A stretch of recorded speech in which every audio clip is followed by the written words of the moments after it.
Order, order. I call Mike Freer to move the motion. Thank you, Mrs Buck, and can I start by saying what a pleasure it is to be here under your chairmanship today.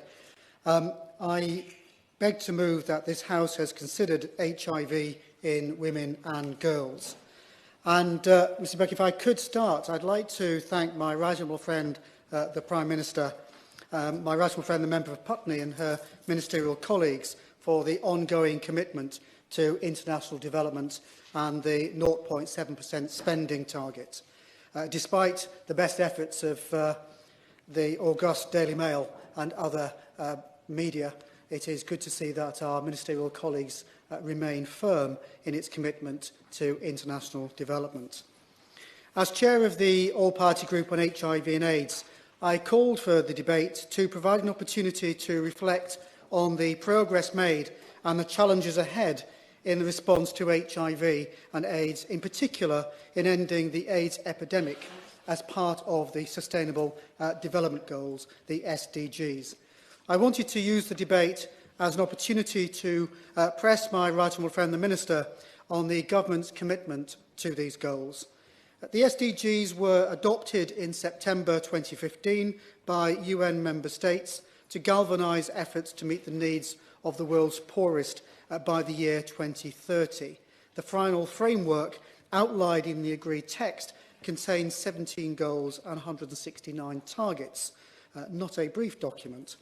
One of these targets is to end the epidemic of AIDS, tuberculosis, malaria and neglected tropical diseases, as well as combating hepatitis, waterborne diseases and other communicable diseases by 2030.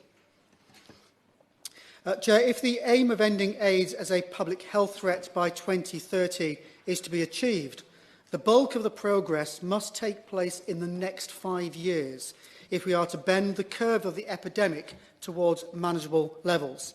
Without this, the epidemic could spiral out of control and we could expect a spike in treatment resistance. Investment not made at this stage will lead to greater treatment costs at a later date.